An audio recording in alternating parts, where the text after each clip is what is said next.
The old Marlin 1895 felt like a part of my own arm, its worn walnut stock smooth and familiar against my calloused hands. I worked the cleaning rod down the barrel, the scent of Hoppa's number. 9 cutting through the dry Arizona air that seeped through the window screens of my Airstream trailer. Outside, the sun was a merciless hammer, beating the scrubland into submission. Inside, it was quiet.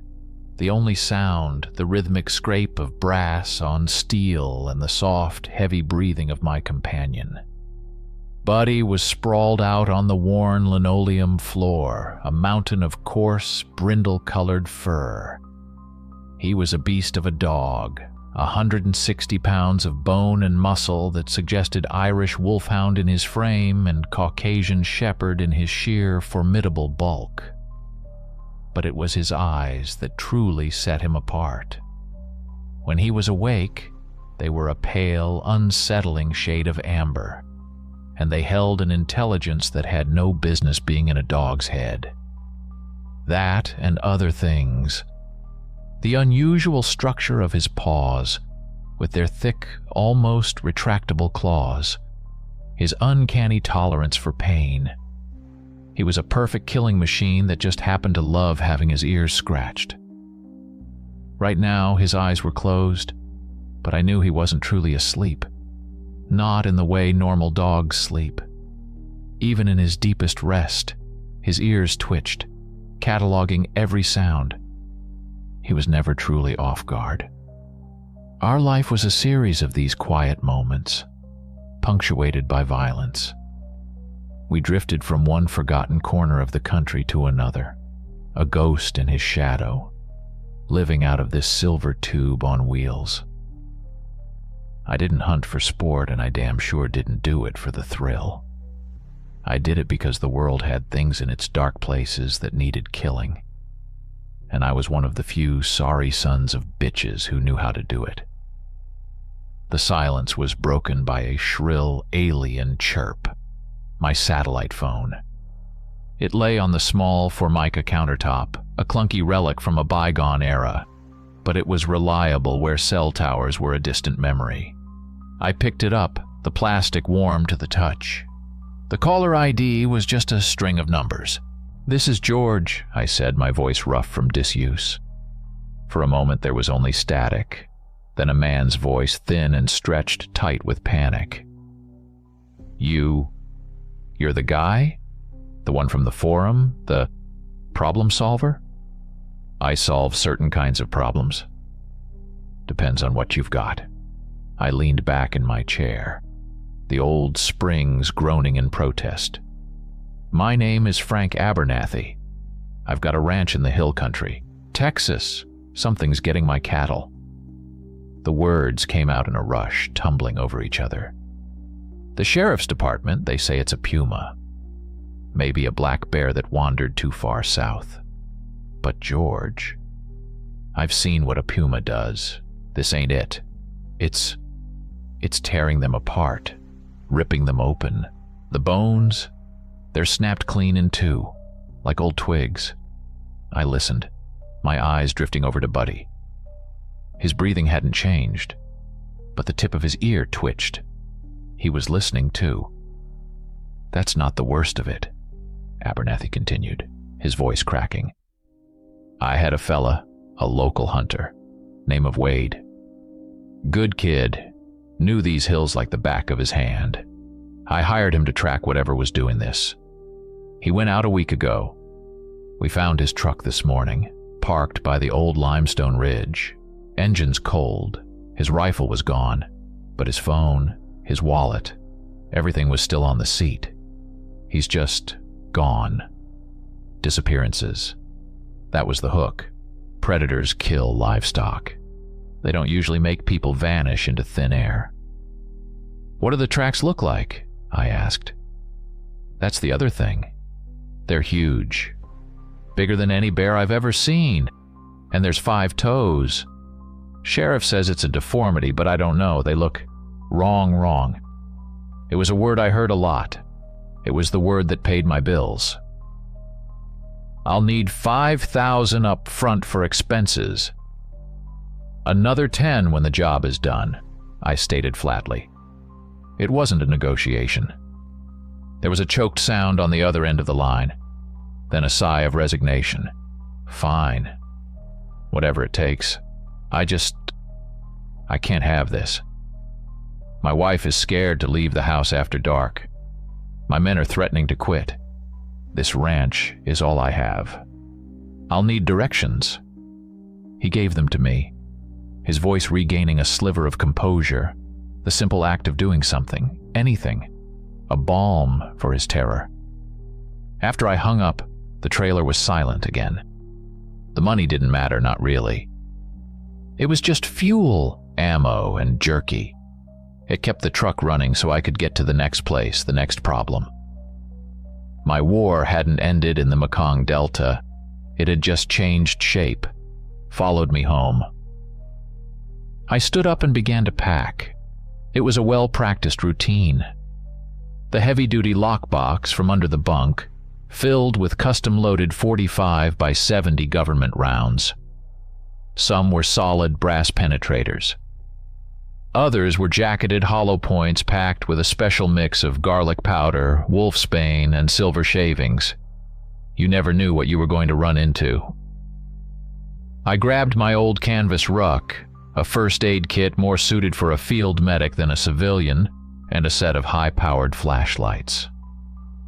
Buddy lifted his massive head, those amber eyes now open and fixed on me. A low rumble started deep in his chest. It wasn't a growl of aggression, but of understanding, of anticipation. He knew the ritual. The quiet was over. I clipped his heavy leather collar on and grabbed the keys to my Ford. "Come on, boy," I said, my voice softer than it had been on the phone. "Time to go to work." He rose to his feet, a fluid, powerful motion, and shook himself once, the dust motes dancing in the shafts of sunlight. As we stepped out of the Airstream and into the furnace of the Arizona afternoon, I didn't look back. There was nothing there for me. Everything I had, everything I was heading east, towards Texas, and towards something that snapped bones like twigs. 2 days of relentless driving brought us into the heart of the Texas Hill Country. The landscape shifted from Arizona's stark red rock beauty to something more subtle and, in its own way, more menacing. The earth was a pale, sun-bleached limestone that jutted out of the ground like the bones of some long-dead beast. The sparse grass was the color of old straw. Clumps of twisted live oak and ash juniper, what the locals called cedar, clung stubbornly to the rolling hills, their foliage a dark, dusty green. The air was thick and humid, a wet blanket that promised no relief. Abernathy's ranch was miles off the main highway down a long gravel road that kicked up a plume of white dust behind my F-150. The main house was a sturdy, practical-looking stone building, but the fear was palpable even from a distance. It was in the way the curtains were drawn tight in the middle of the afternoon, the way no one was out working in the yard. A man who had to be Frank Abernathy came out onto the porch as I pulled up. He was tall and lean, with the weathered skin and tired eyes of a man who'd spent his life working under the Texas sun. He wiped his sweaty palms on his jeans before shaking my hand. His grip was firm, but his hand trembled slightly. "George?" he asked. "That's me." I nodded towards the cab of the truck. "This is Buddy." Frank's eyes widened as Buddy hopped down from the passenger seat, his paws landing on the gravel with a soft crunch. The dog stood beside me, his head level with my belt, and stared at the ranch house with that unnerving, analytical gaze. "Lord Almighty," Frank breathed. "That's a hell of a dog." "He's useful," I said simply. "Show me where it happened." Frank led us past the house and a few outbuildings towards a wide, open pasture. The air here was heavy with the coppery stench of blood and the sickly sweet smell of decay, even in the blistering heat. Vultures circled high overhead, patient and black against the searing blue sky. In the middle of the field was what was left of a Hereford cow. Frank was right. This wasn't the work of a puma. A cat is a neat killer, an efficient predator. This was an explosion of violence. The carcass had been ripped open from throat to tail, the rib cage splayed wide like some grotesque blooming flower. One of its hind legs was gone entirely, not chewed off, but snapped at the hip socket. The other was a splintered ruin of white bone and red meat. The ground around it was churned up, littered with scraps of hide and clumps of viscera already baking in the sun. I knelt, ignoring the swarm of flies. Buddy stood a few feet away, his body rigid, a low, continuous growl vibrating in his chest. His nose twitched, sampling the air, his hackles raised in a solid ridge along his spine. He was smelling more than just death. He was smelling the killer. "See what I mean?" Frank said, his voice strained. It's like it was angry." His words echoed in my head. I'd seen this kind of wasteful, rage-filled slaughter before. The memory, sharp and cold as a shard of ice, pricked at the back of my mind. Another time, another place, another monster. I pushed it down. Now wasn't the time. I examined the ground. The earth was hard-baked clay, but the sheer weight and fury of the attacker had left its mark. And there it was. A deep impression, just as Frank had described. It was huge, a good 13 inches long, wider than my hand. It was an anomaly. 5 toes like a man's, but the digits were too long, ending in deep gouges from powerful claws. The heel was pronounced, almost human, yet the ball of the foot and the elongated metatarsal ridge screamed canine. A monstrous hybrid of man and beast, a track that belonged to nothing that should walk the earth. "This is where you found Wade's truck?" I asked, standing up. "No, that was over by the ridge." He pointed to a line of low, cedar-choked hills a half-mile to the east. "He must have followed the trail from here." We walked towards the ridge, Buddy trotting ahead, his nose to the ground. His posture was different now. He wasn't just on alert. He was actively tracking. He ignored the sense of coyote and rabbit, his focus absolute. I trusted his nose more than I trusted my own eyes. We found the spot where Wade's pickup had been parked. The tire tracks were still visible in the dust. I scanned the area, my eyes tracing the path a man would take heading from the truck to the hills. A glint of brass caught my eye. I walked over and picked it up. A spent casing. I rolled it over in my palm. A 30x06 Springfield. A powerful, reliable round. More than enough for a puma or a black bear. It told me 3 things. 1, Wade had seen the creature. 2, he was close enough to take a shot.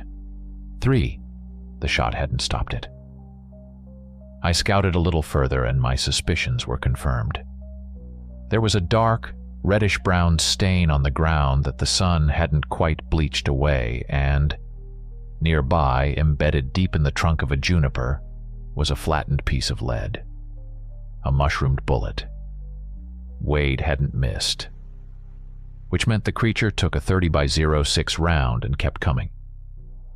Buddy suddenly stopped at the edge of a dense thicket of juniper and prickly pear cactus. He let out a sharp, guttural bark, then another. He wouldn't go any further, just stood there staring into the shadows, the fur on his neck bristling.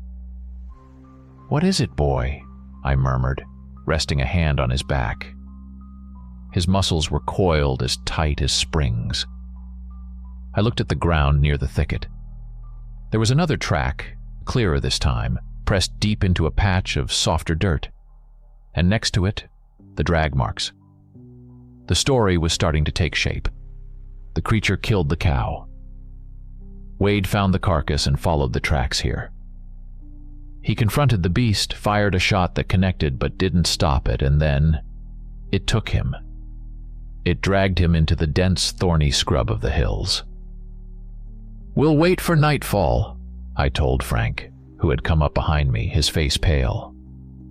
"It's a creature of habit. It killed here.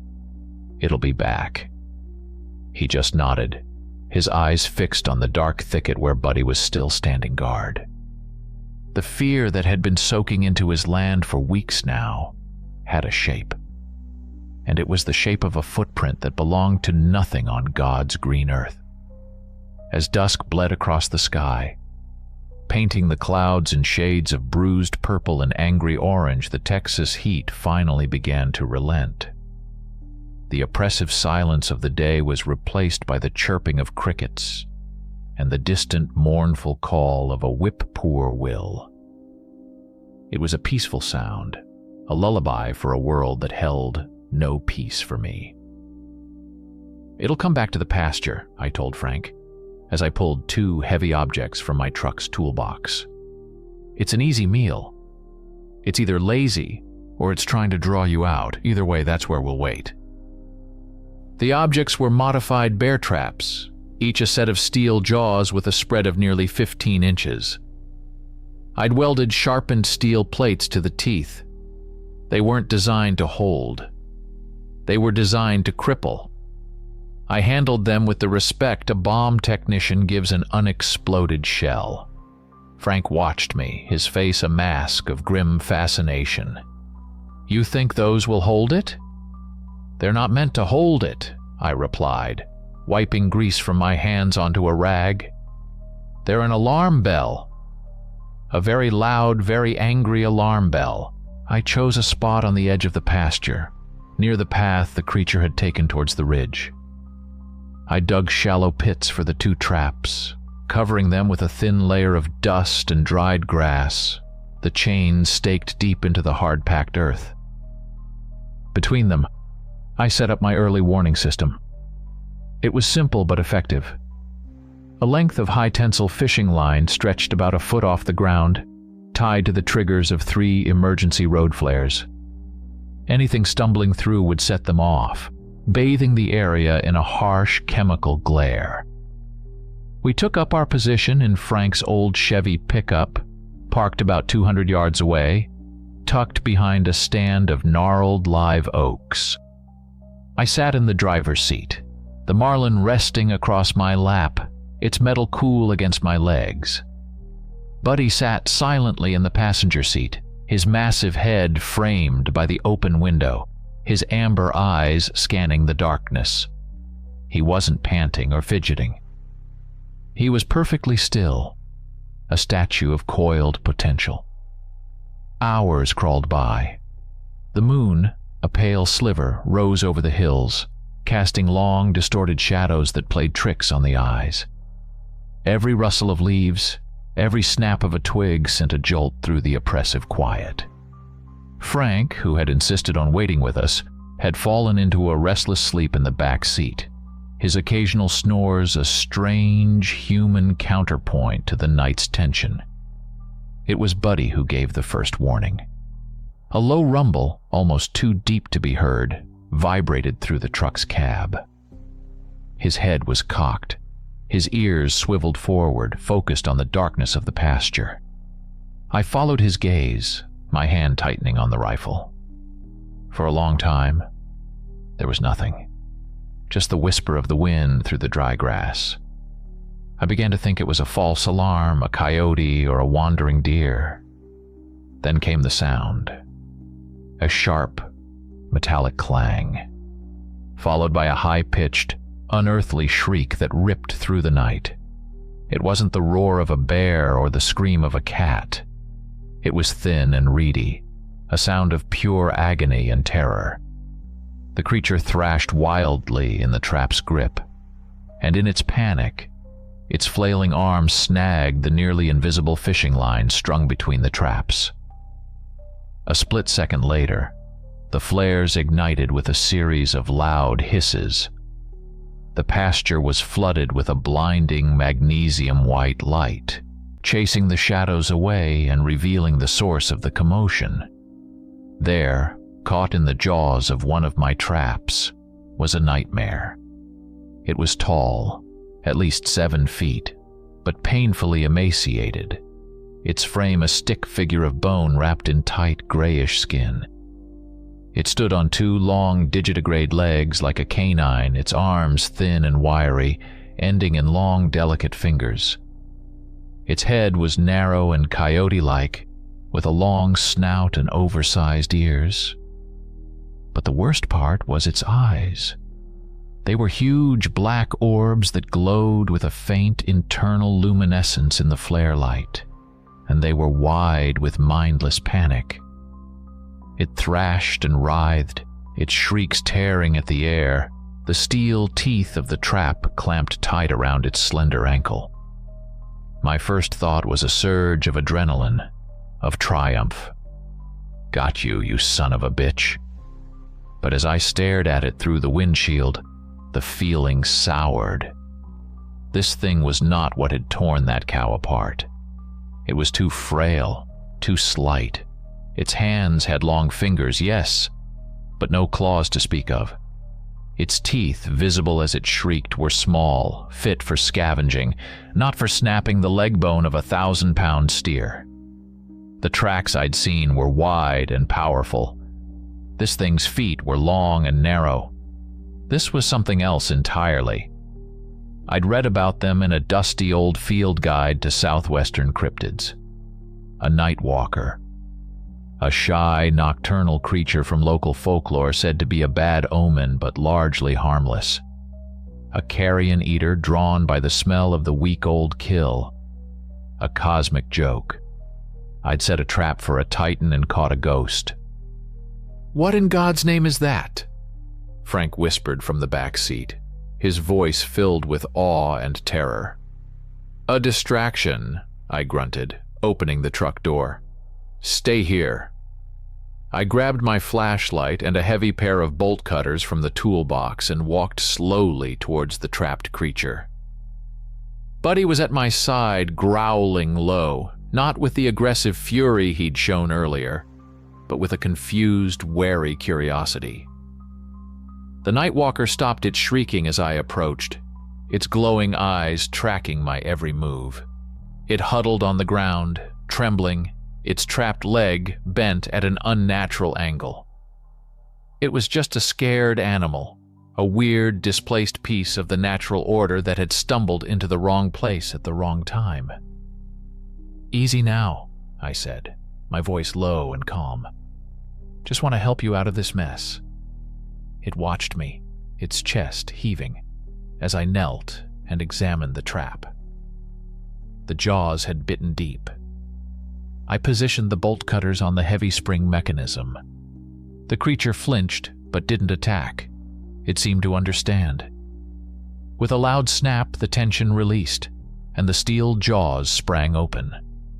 The Nightwalker scrambled back, dragging its injured leg. It rose unsteadily to its feet, gave me one last look with those luminous, unreadable eyes, and then it was gone, melting back into the darkness from which it came, its loping, awkward gait surprisingly fast. The flares sputtered and died, plunging the pasture back into moonlight and shadow.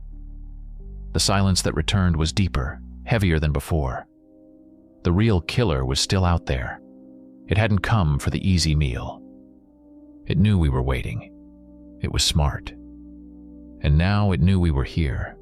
The first rays of dawn were painting the eastern sky when we finally gave up the vigil. The Nightwalker had been the only event in an otherwise dead night. I felt a knot of frustration tightening in my gut. The creature I was hunting was intelligent. It hadn't fallen for the obvious bait, and it had let a lesser thing spring my trap. It was learning. As the sun climbed higher, casting the long shadows of the junipers across the pale ground, I decided we couldn't wait for it to come to us. We had to go to it. "All right, boy," I said to Buddy, who was pacing restlessly by the front of the truck. "Time to earn your keep." Find him, I didn't need to point or give a direction. He knew. His nose, which had been sampling the air all morning, suddenly locked onto something. With a low woof, he took off, not towards the pasture and the blood-soaked ground, but straight for the limestone hills where Wade had disappeared. He moved with a purpose that was impossible to mistake. He had the scent. I followed, the marlin held ready in my hands. Frank trailed a few yards behind me, a Winchester clutched in his white-knuckled grip. The land rose steeply, the ground a treacherous mix of loose rock and thorny bushes. Buddy navigated it with an eerie grace, his massive body weaving through the dense cedar and prickly pear cactus that guarded the slope. He led us up and around a large outcrop of white rock, to a section of the hill that looked no different from the rest, a solid, uninviting wall of stone and scrub. But Buddy stopped here. He stood before a particularly thick patch of cactus and wild grapevines, whining low in his throat, his tail held low and stiff. "What is it?" "A dead end?" Frank asked, breathing heavily from the climb. "He doesn't do dead ends," I said, pushing aside a thick, thorny vine. Behind the curtain of vegetation was a dark slash in the rock, a fissure, no more than 3 feet wide and maybe 5 feet high. It was a natural crack in the limestone, easily missed by anyone not looking for it. A wave of cold, clammy air washed over us as we stood before it carrying a foul stench. It was the smell of a butcher's shop left to rot in the summer heat, mixed with the damp, earthy scent of a cellar. "This is it," I said, my voice flat. This was the door to its house. I unslung the powerful LED flashlight from my belt and clicked it on. The beam cut a brilliant white path into the darkness, revealing a narrow passage that sloped steeply down into the earth. The walls were slick with moisture and something darker that I didn't want to identify. "You stay here," I told Frank. "Keep your eyes open. If anything that isn't me or my dog comes out of that hole, shoot it." He nodded, his face as pale as the limestone at his feet. "You be careful in there, George." I gave him a short nod and turned to the cave. "All right, buddy. Let's go hunting." The dog needed no encouragement. He slipped into the opening, and I followed, my world shrinking to the bobbing circle of my flashlight beam. The passage was tight, forcing me to turn sideways in some spots. The air grew colder and the smell of rot intensified with every step. The silence of the deep earth was absolute, broken only by the soft padding of Buddy's paws on the stone floor and the sound of my own breathing. We had gone maybe 50 yards when the beam of my light caught something on the floor. It was a canvas backpack, a modern hiking pack, its side ripped open as if by a giant can opener. Contents were spilled across the passage floor. A water bottle, a crushed bag of trail mix, a compass, Wade's pack. Buddy nudged it with his nose, then let out a low growl, his gaze fixed further down the tunnel. We kept going. The passage began to widen, the floor littered with debris. A few feet later, we found his flashlight. The lens was shattered, the metal casing dented and deformed by a powerful impact, as if it had been squeezed in a vise. My own flashlight beam swept across the floor and then froze. My stomach clenched. It was a boot, a sturdy leather hiking boot, just like the ones I wore. It was lying on its side, caked in mud and grime, and the leg was still in it, or what was left of the leg. It was severed just above the ankle, the bone a jagged white spike protruding from a mangled mess of flesh and shredded denim. The scene was horrifyingly clear. The creature hadn't just killed Wade at the edge of the thicket. It had crippled him, then dragged him down here into the suffocating darkness. Alive. He'd been pulled into this stinking hole, kicking and screaming until this was all that was left of his struggle. I took a deep, steadying breath, the foul air filling my lungs. This was no longer just a job. It was an extermination. The monster had made it personal. Buddy whined again, a soft, mournful sound, then looked at me, his amber eyes seeming to ask a question. I knew what it was. "Are we going on?" "Yeah," I whispered, my voice echoing strangely in the confined space. "We're going on." We were going to find the thing that did this, and we were going to tear its world apart. We pressed deeper into the cavern, leaving the gruesome relic of Wade's final moments behind. The narrow passage finally opened up into a larger chamber, the ceiling arching 20 feet above our heads, festooned with dull, stony stalactites that looked like the teeth in a colossal jaw. My flashlight beam danced across the damp gray walls, revealing deep, parallel gouges in the rock, scratches from claws of immense size and power. The smell in this chamber was overwhelming, a thick, gagging miasma of blood, offal, and musk. In the center of the room was the source, a huge, disordered pile of bones, matted fur, and rotting flesh. It was a ghastly charnel pit, a monument to the creature's appetite.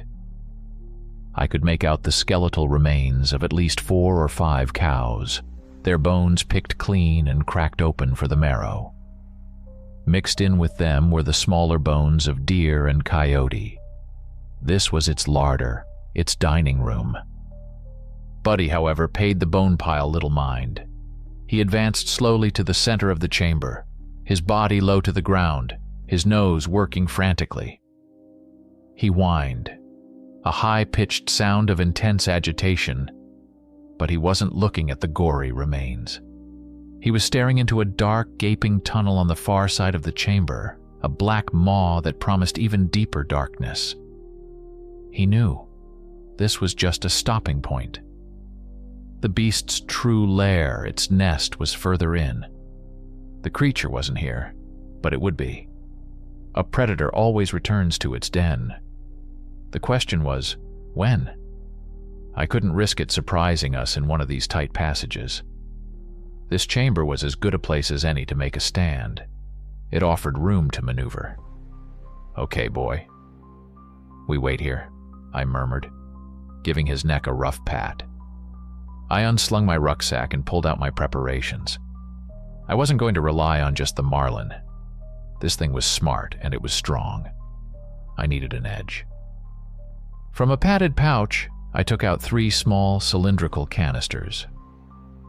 They were military-grade CS gas grenades, modified with tripwires.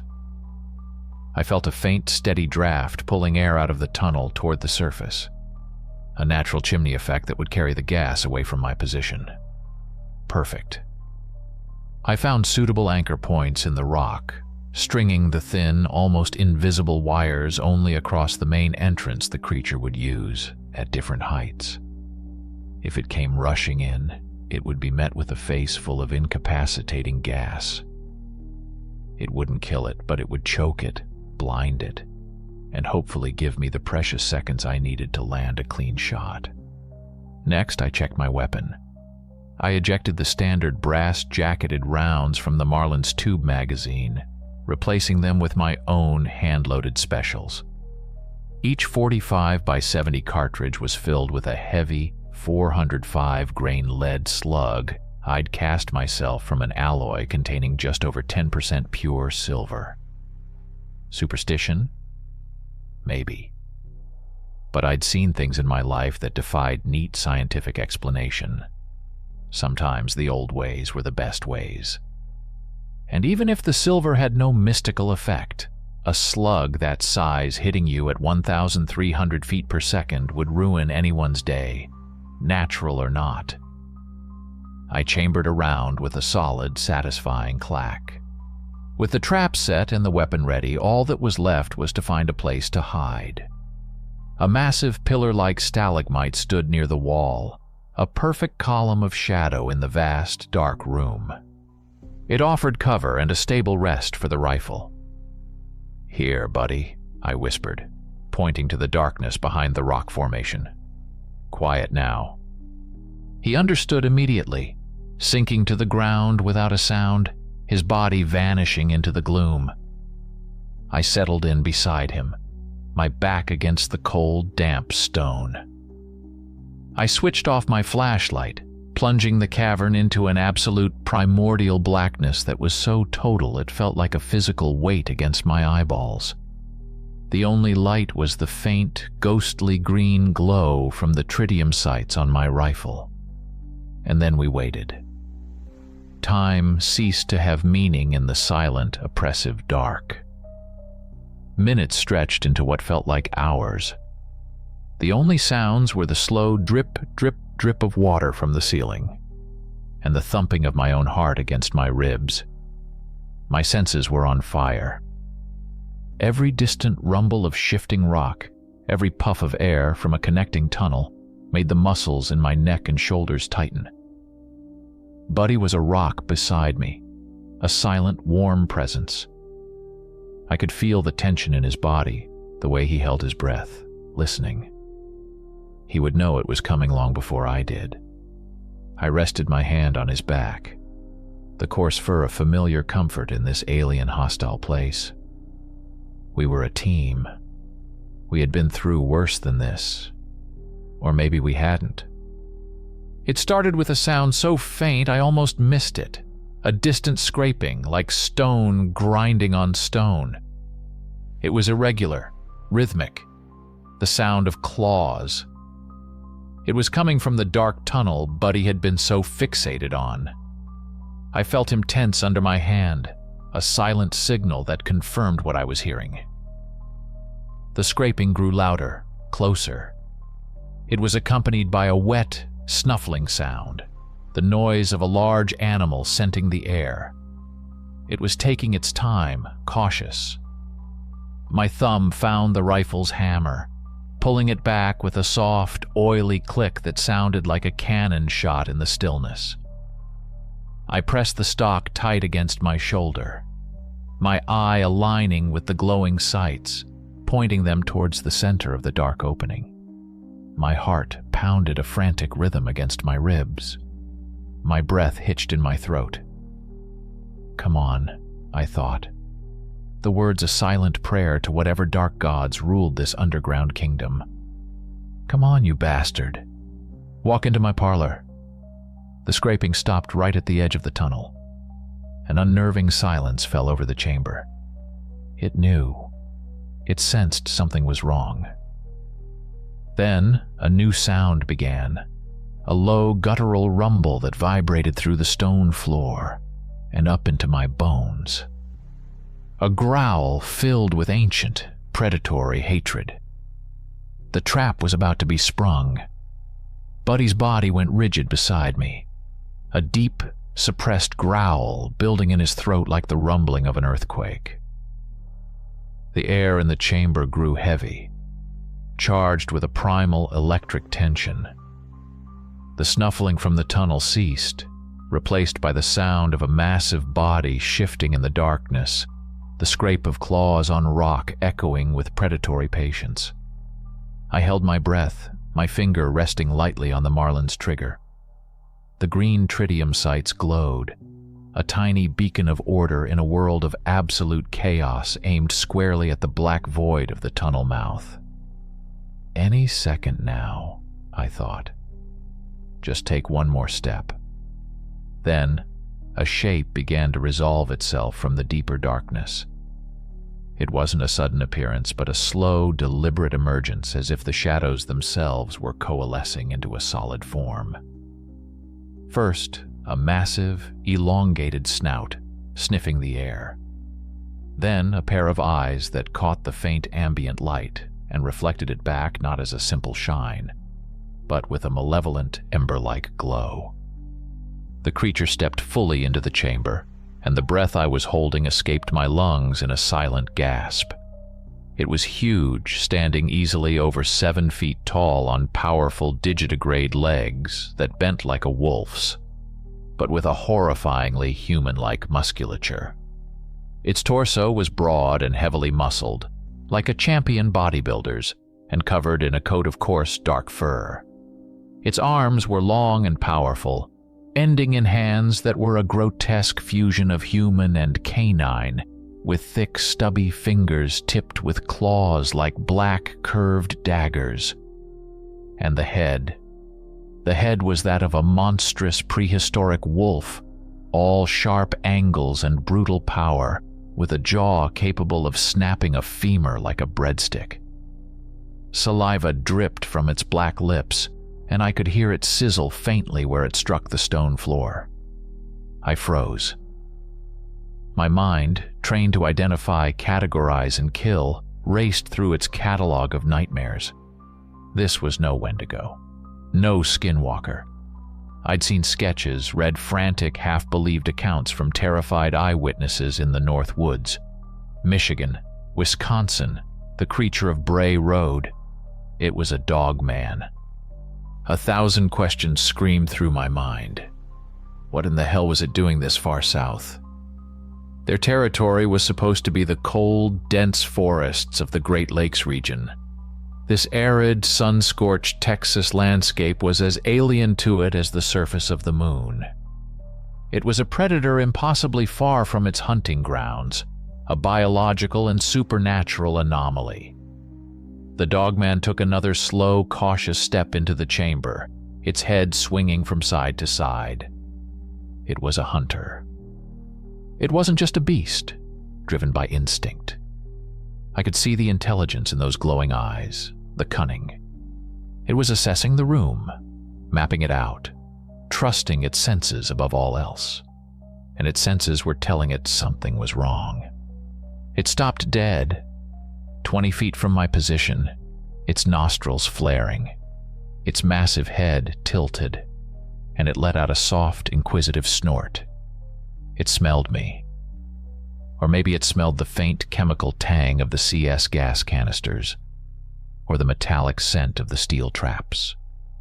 Whatever it was, the beast knew this wasn't just its empty, silent den. The hunter had become the hunted. It lowered its head, and the deep, rumbling growl I'd heard earlier returned, this time louder, filled with menace. It wasn't the roar of a simple animal. It had a resonant, almost guttural quality, as if it was trying to form words but had forgotten how. It knew I was here, somewhere, in the dark. I had a clear shot at its chest, a kill shot. My finger tightened on the trigger, but then it did something I never expected. It didn't charge forward into my traps. It didn't retreat back down the tunnel it came from. Instead, with a speed that was shocking for a creature its size, it lunged sideways, towards a different, smaller opening in the chamber wall I hadn't even noticed. It moved with a fluid, terrifying grace, its powerful legs eating up the distance in a single bound. It was ignoring my bait, refusing to play my game. It was changing the battlefield. Damn it! I hissed under my breath, the curse swallowed by the cavern's oppressive silence. The opportunity was gone. The creature paused at the mouth of the new tunnel and looked back, its burning eyes seeming to lock directly onto my hiding place. It let out a sharp, guttural bark, a challenge. It was taunting me, daring me to follow. Then it was gone, vanishing into the blackness. I couldn't let it escape, couldn't let it get into the labyrinthine tunnels where it had every advantage. There was only one option. I pushed myself up, my joints protesting. "Buddy," I commanded, my voice a low, urgent rasp. "Get him! Get him!" The response was instantaneous. Buddy exploded from the shadows beside me. 160 pounds of controlled fury launched like a missile. His roar was a sound of pure, unadulterated aggression, a tearing, savage noise that dwarfed the dogman's challenge. It was the sound of a rival predator accepting a declaration of war. He charged across the chamber floor, a brindle-colored blur, and plunged into the same dark tunnel the dogman had taken. The battle had begun, and I was already 2 steps behind. The sounds of the fight echoed back from the tunnel. A cacophony of savage roars, guttural snarls, and the sickening thud of bodies colliding in the tight confines. I scrambled out from behind the stalagmite and ran, my boots slipping on the damp, uneven stone. I had to end this now before Buddy got himself killed or the dogman led us into a dead-end trap. I plunged into the tunnel, my flashlight beam cutting a frantic, bouncing path through the darkness. The passage was narrower here, a natural limestone tube that twisted and turned, forcing me to slow down. Up ahead, I could hear the fight moving, a rolling wave of violence receding deeper into the earth. The dogman was fast, and it knew these tunnels intimately. It wasn't just fleeing, it was leading us. I pumped my legs, my lungs burning from the cold, stale air. I was an old man. The years of sleeping in trucks, of old wounds and older sorrows, were a weight on my back. But I kept running, driven by the sound of my dog fighting for his life in the dark. The tunnel suddenly opened up and I stumbled out into a space so vast and unexpected that I stopped dead in my tracks. This was no natural cavern. The chamber was immense, a perfect dome 100 feet across, the ceiling lost in the shadows above my flashlight beam. The walls weren't the rough, uneven stone of the rest of the cave system. They were smooth, shaped by hand and covered in faint, primitive carvings. Faded figures of men with wolf heads, of celestial bodies, of bloody sacrifices laid upon stone slabs. In the precise center of the colossal room stood a massive, rectangular block of black stone, flat and smooth on top. An altar. This place felt ancient, wrong. It hummed with a silent, dormant energy that made the hairs on my arms stand up. It was a church built to a forgotten, bloodthirsty god. My awe was shattered by a fresh wave of snarling from the far side of the chamber. My light swept across the room, catching the 2 combatants. They were a whirlwind of fur and fury, locked in a deadly dance near the base of the altar.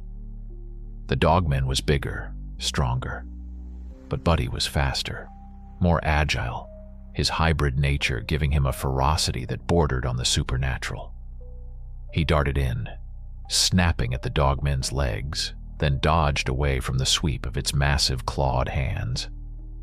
Before I could raise my rifle and get a clear shot, the dogman broke away. It wasn't retreating. It was flanking. It lunged not at Buddy, but at a dark, narrow opening in the wall behind the altar. Buddy, driven by pure predatory instinct, was right on its heels. In a flash, the 2 of them, a tangled, roaring mass, tumbled through the opening and were gone. The sounds of their fight were instantly muffled, swallowed by the stone. Silence. A profound, echoing silence descended on the chamber. I was alone. The beam of my flashlight felt like a tiny, insignificant thing in the face of such overwhelming darkness and antiquity. The air was cold and still, thick with the weight of unspoken history. I stood there, my rifle at the ready, my heart hammering against my ribs, listening to the crushing quiet. My only companion, my only link to the living world, had just vanished into the rock with a monster born of nightmares. I slowly advanced towards the center of the room, my boots echoing with loud, lonely footsteps. The sheer scale of the place was disorienting. It felt less like a cave and more like the inside of a tomb. Whose tomb, I couldn't guess. The carvings on the wall offered no answers, just more disturbing questions. They depicted a ritual, a cycle, a man, a wolf, a blending of the 2, and then a scene of carnage, with the wolf-headed figures tearing apart the men who had presumably created them. I reached the altar. The black stone was cold to the touch, unnaturally smooth, and stained with dark patterns that my mind refused to identify as simple mineral deposits. My light played over its surface, then down to the floor. And that's when I saw it. The passage they had disappeared into wasn't the only one. There were others, dark and forbidding, ringing the entire chamber. A hub. A nexus of tunnels leading God knows where. I was standing in the heart of the labyrinth, and my dog was lost somewhere in its veins. The dogman hadn't been running from me. It had been leading me home. And now, I was trapped in its web. Panic is a luxury I can't afford. I took a slow, deliberate breath, forcing the cold air deep into my lungs, pushing back the wave of fear that threatened to overwhelm me. Buddy was a survivor. He could handle himself. I had to focus on the here and now, on this place. Understanding the enemy's territory was the first step to controlling it. My flashlight beam roamed over the massive stone altar in the center of the room. It wasn't just a sacrificial slab. I noticed a distinct seam running along the top edge. It was a lid, a sarcophagus. Driven by a grim curiosity, I slung my rifle over my shoulder and pulled a short, heavy-duty crowbar from my rucksack. Wedging the tip into the seam, I used the altar's own edge as a fulcrum and put every ounce of my 67 years of strength into the lever. With a protesting groan of stone on stone, the lid scraped open a couple of feet. I shone my light inside. My blood ran cold.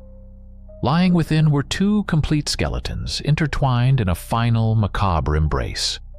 One was human, its frame slight, almost delicate. The other was the skeleton of a wolf, but a wolf of monstrous proportions, its skull alone larger than a bear's. Its bony arms were wrapped around the human's ribcage, while the human's skeletal hands rested on the wolf's neck. They weren't just buried together. They were arranged, posed. At their feet lay a collection of ritual artifacts. Obsidian knives, clay bowls stained with ancient blood, and a series of small carved bone fetishes. It all clicked into place with a sickening finality. This wasn't a place of worship for a dogman. This was its crucible, its birthplace. A forgotten cult, desperate for power, had performed some unspeakable blood-soaked ritual to merge man and beast, to create a perfect warrior, a god of the hunt. They hadn't summoned it. They had made it. Spanish missionary texts from the 1700s spoke of hombre lobo cults among some of the native tribes, twisted interpretations of their skinwalker legends. Perhaps this was one of them, a sect that had taken myth and made it flesh. A bitter, ironic laugh escaped my lips. I swept my light around the perimeter of the chamber, and the full story revealed itself. Lying in the shadows, half buried in dust and debris, were other skeletons. Dozens of them. Human. They were scattered, broken, lying where they fell. And every single one of them bore the same gruesome hallmarks: splintered ribs, crushed skulls, bones snapped and gnawed by something of incredible power. The cultists had succeeded. They had unleashed a force of nature. And like a child playing with a loaded gun, they had been its first victims. Their own creation had turned on them, slaughtering them in their own unholy temple. My initial theory was blown to hell. This wasn't a Michigan devil that had wandered thousands of miles south. I was wrong. This was a native terror, a thing born of this very rock, created by the hubris of the men it had slaughtered. I turned my attention back to the walls. Beneath a large, particularly detailed carving of a wolf-headed figure standing over a pile of bodies, I noticed something else.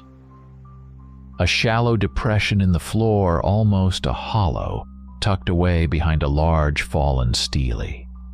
It was a nest. Not the messy, temporary larder in the other chamber, but a true lair. The floor of the hollow was packed down, smooth from centuries of use. A thin layer of dust covered a bed of what looked like shredded animal hides and dried moss. Mingled with it were the yellowed, ancient bones of small animals. This creature had been here for a long, long time. It had slaughtered its creators, and then, its hunger sated, it had simply gone to sleep. It had hibernated perhaps for centuries, a dormant nightmare deep beneath the Texas hills. Something must have woken it. Frank had mentioned some blasting for a new quarry about 10 miles north a few months back. Maybe the seismic shock waves were enough to stir the beast from its ancient slumber. It had woken up hungry, disoriented, in a world it no longer recognized, and had done the only thing it knew how to do. It had started hunting. A sharp, agonized yelp echoed from the tunnel behind the altar. Buddy. My blood turned to ice. The analytical hunter in me vanished, replaced by a surge of pure, protective rage. I grabbed my rifle, my knuckles white on the stock. I didn't care about forgotten cults or ancient rituals anymore. That thing had hurt my dog. And now I was going to finish the job its creators had started. I was going to put their monster down for good. I strode towards the dark passage, the beam of my flashlight cutting a determined path into the black. "I'm coming, buddy," I growled, my voice a low promise of violence in the echoing sepulchral chamber. I moved into the narrow tunnel, my flashlight beam stabbing into the oppressive darkness ahead. The passage was short, opening quickly into another, smaller chamber, a natural dead-end pocket in the rock. The air was thick with the scent of fresh blood and churned-up dust. And there they were. Buddy was down, lying on his side, a dark, ragged gash torn in his shoulder. He was trying to get up, his legs scrabbling for purchase, a pained whine escaping his throat. Towering over him was the dog-man. It wasn't even looking at him. Its head was raised, its glowing eyes fixed on me as I entered the chamber. It had used Buddy as bait. It had drawn me in. Before I could even bring the marlin to my shoulder, it charged. It crossed the 20 feet between us in a heartbeat, a blur of dark fur and murderous intent. I had no time to aim, no time to even think. A massive, clawed hand slammed into my chest, the force of the blow like being hit by a speeding car. The world exploded in a flash of white pain. I flew backward, my head cracking hard against the stone wall. The rifle was torn from my grasp, clattering to the floor somewhere in the darkness. My vision swam, the chamber spinning around me. I slumped to the ground, my chest a searing agony. The air knocked from my lungs. The creature stood over me, a terrifying silhouette against the light from my dropped flashlight, its head lowered, a guttural growl of triumph rumbling in its chest. A thick strand of its saliva dripped onto my canvas jacket, and I heard a faint hiss as the corrosive spittle began to eat through the heavy fabric, a wisp of acrid smoke rising from the spot. This is it, I thought, a strange sense of calm washing over me. This is how it ends. But before the dogman could lower its head and rip my throat out, a brindle-colored cannonball slammed into its side. Buddy was back on his feet, injured, bleeding, but filled with a righteous fury that transcended pain. He hit the creature with all 160 pounds of his weight, his jaws snapping, his roar of defiance echoing in the confined space. The dog-man was knocked off balance, stumbling sideways. This gave me the second I needed. The monster's attention was now fully on my dog. What followed was not a fight. It was a maelstrom, a whirlwind of claws, teeth, and raw, unrestrained savagery. They rolled across the floor, a single entity of violence, their snarls and roars blending into a single, terrifying sound. Then the dogman did something strange. It threw its head back and let out a long, piercing howl. It wasn't a sound of aggression. It was high-pitched, resonant, and filled with a complex, primal language I couldn't understand. It was a call, a summons.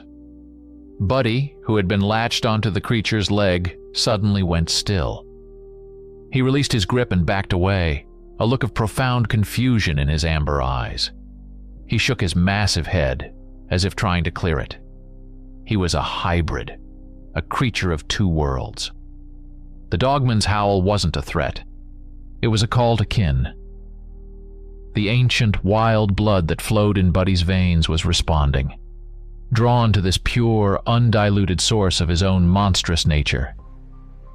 For a heart-stopping moment he stood frozen, caught between the ingrained loyalty to the man who raised him and the irresistible pull of his own kind. Seeing its chance, the dogman ignored Buddy. It saw the real threat. It turned and lunged for me, the helpless, disarmed human on the floor. But in that instant, Buddy made his choice. With a roar that was pure protective rage, a sound that came not from his wild ancestry but from a place of deep, unwavering devotion, he launched himself at the dogman's back. He wasn't fighting for territory or dominance. He was fighting for me. His loyalty, forged over years of shared hardship and quiet companionship, was stronger than the call of the wild. He sank his teeth deep into the thick muscle of the dogman's neck, hanging on with a desperate, self-sacrificing tenacity. He was buying me time. My vision cleared. I saw my rifle lying just a few feet away. My chest screamed in protest, but I crawled, my fingers stretching, straining. I hooked a finger around the trigger guard and dragged it towards me. The dogman thrashed, trying to shake Buddy off, roaring in pain and frustration. "Buddy off!" I yelled, my voice a raw croak. As if a switch had been flipped, he obeyed. He released his grip and leaped back, giving me a clear line of fire just as I brought the marlin's stock to my shoulder. I didn't aim for the chest. I aimed for the head. The roar of the 45 by 70 in the enclosed chamber was deafening, a physical blow that shook the very rock around us. The silver-laced, 405-grain slug hit the dogman square between the eyes. The impact was absolute. The creature's head didn't just burst. It ceased to exist, erupting in a wet, crimson explosion of bone shards and mist.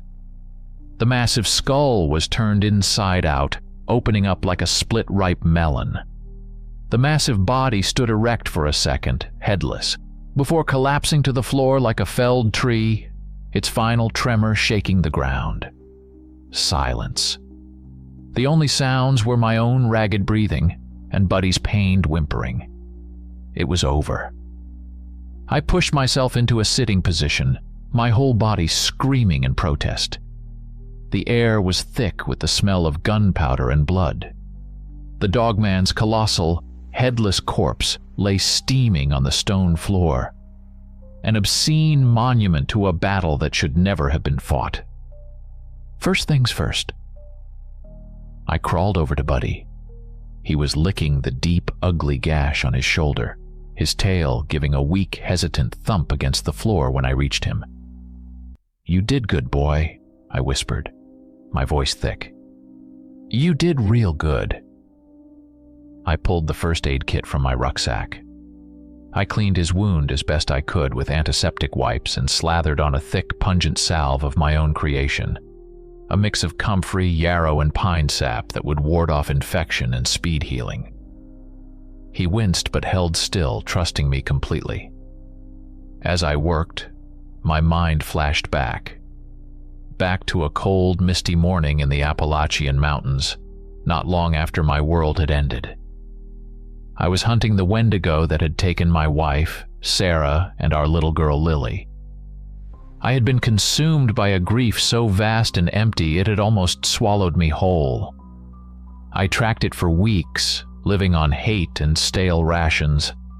I found its lair in an abandoned bear den, but the creature was long gone.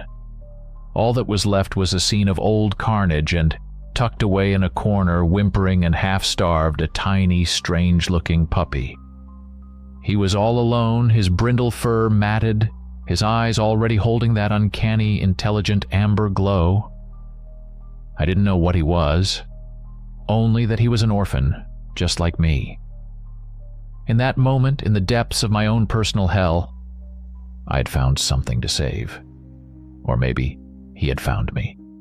But he became my penance, my purpose, the last living piece of a hunt that had cost me everything. He was my family, my weapon, my anchor to a world I no longer felt a part of. I finished bandaging his shoulder, then tended to my own bruised ribs. Nothing felt broken, thankfully. Before we left the Chamber of Horrors, I took out my old Polaroid camera and took a single flashlit picture of the dogman's corpse. Proof for my own personal records. Nobody else would ever believe it. Getting him out was a slow, painful process. I looped a length of climbing rope I carried under his chest to create a makeshift support sling, taking some of the weight off his injured front leg. Guiding him, half lifting, half coaxing, we began the long, arduous journey back to the world of the living. When we finally emerged from the fissure, blinking in the harsh, unforgiving sunlight, Frank was there, pacing nervously. The sight of us, me battered and bruised, Buddy limping and bandaged, made him gasp. "My God, George, is it?" "It's done," I said, weariness settling deep into my bones. "It won't be bothering you again." Back at the farmhouse, a stunned and deeply grateful Frank paid me the rest of what he owed me, pressing a thick envelope of cash into my hand. "I don't know what was down there," he said, shaking his head. "And I don't think I want to." "Thank you," I just nodded. The money was already mentally allocated. New tires for the truck, a stockpile of ammunition, medical supplies, and enough high-protein dog food to keep Buddy strong. Before leaving the ranch for good, there was one last piece of housekeeping. I drove back to the limestone ridge, a small demolition charge from my lockbox in hand. I wasn't leaving this unholy place open for some other poor soul to stumble into. I placed the charge deep within the fissure's entrance, set a 10-minute timer, and walked away without looking back. The muffled thump of the explosion was the final punctuation mark on this chapter. The tomb was sealed. A few hours later, we were back on the road, the Ford's engine a steady, familiar rumble. Buddy was asleep in the passenger seat, his head on my lap, snoring softly. He was sleeping deeply, truly sleeping, perhaps for the first time in years. The battle was won. The threat was gone. For now, he could rest. The Texas hill country faded in the rearview mirror, another ghost town in the geography of my life. I drove until the sun began to set, then pulled over at a dusty roadside rest stop. I opened the glove compartment and pulled out a worn, folded map of the United States, crisscrossed with highlighted routes and cryptic notes. My war was a mobile one. The Texas job was finished, but the enemy was everywhere. I smoothed out the map on the dashboard. A new report had come in just before Frank's call. A series of strange disappearances in the Atchafalaya Basin in Louisiana. The local Cajuns were whispering about the Rougarou, but the details didn't fit. They spoke of something big, fast, and silent. Something that hunted from the murky, cypress-choked waters. My finger traced a line east from Texas, into the deep, swampy heart of Louisiana. The road was waiting. The hunt continued. "Well, boy," I said quietly, looking at my sleeping wounded friend. Looks like we're heading south." He stirred in his sleep, a low rumble in his chest, as if in agreement. The engine idled, and for a moment we just sat there, two broken soldiers between battles, ready for the next leg of a war that would never end.